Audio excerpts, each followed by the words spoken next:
Kalau kita merenungkan kembali identitas dari kongregasi kita, saya yakin bahwa Ibu Magdalena itu memilih bukan karena dari dirinya, tetapi dari semangat yang dihayati, semangat Fransiskus.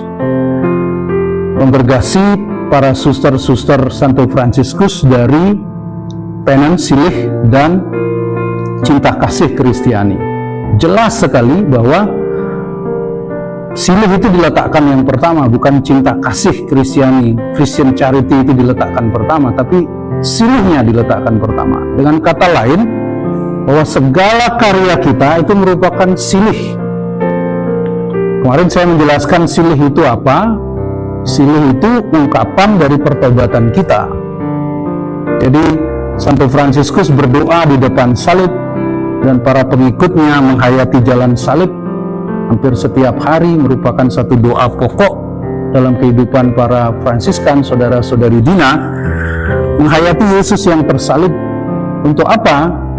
Supaya kita bisa menghayati sedemikian besar kasih dan cinta Tuhan itu kepada kita, sehingga karya yang kita laksanakan itu adalah sebuah silih, bukan persaingan, bukan siapa lebih hebat kita bersaing satu sama lain, tapi sebuah silih yang kita hayati. Saya melakukan ini sebagai silih. Jalan salib para suster dilakukan sebagai silih untuk jiwa-jiwa suster kita yang sudah meninggal. Mengapa kita mendoakan? Kita meminta ampun untuk dosa-dosa mereka. Itu silih yang kita lakukan.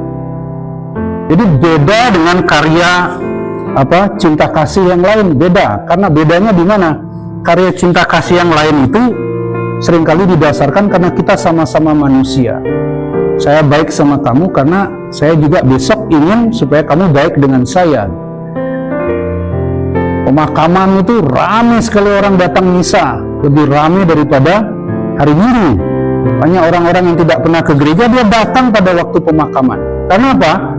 Bukan karena mereka percaya sama Tuhan atau mereka butuh misa, enggak. Supaya besok kalau keluarganya itu ada yang kematian, orang lain juga mau datang. Jadi supaya orang membalas. Jadi dasarnya itu karena sama-sama manusia, kita juga tidak lepas dari kematian. Tetapi kebaikan, cinta kasih yang kita lakukan sebagai karya kita, sebagai para pengikut Fransiskus, menghayati semangat dia, yang kita lakukan ini adalah silih. Jadi teologi silih itu sangat kuat sekali kalau kita dengar dari bacaan pertama hari ini. Pertobatan itu dilakukan, kemudian diungkapkan lewat silih. Kita menyesal atas dosa-dosa kita, tapi kita perlu melakukan silih. Jika seorang anak mencuri uang, lalu dia minta maaf kepada orang tuanya, sebagai orang tua pasti dimaafkan. Tetapi kan jiwanya masih tetap belum terobati. Silih itu digunakan untuk mengobati jiwa-jiwa kita. Banyak dosa-dosa orang meninggal itu sudah diampuni waktu dia hidup, sudah diampuni, dia datang ke pengakuan, diampuni. Tapi mereka masih harus melalui apa yang disebut dengan purgatorium, api penyucian untuk menyembuhkan jiwanya. Jiwa-jiwa itu masih membutuhkan supaya disembuhkan. Orang yang mencuri dia diampuni. Tapi jiwanya masih harus disembuhkan. Silih mengajak kita, membantu kita untuk bisa betul-betul bisa sehat secara rohani. Masa Prapaskah mengajak kita untuk merenungkan sikap Allah terhadap para pendosa. Aku datang bukan untuk mencari orang benar, tetapi orang berdosa. Bukan orang sehat memerlukan tabib, tapi orang sakit. Itulah sikap Allah terhadap para pendosa.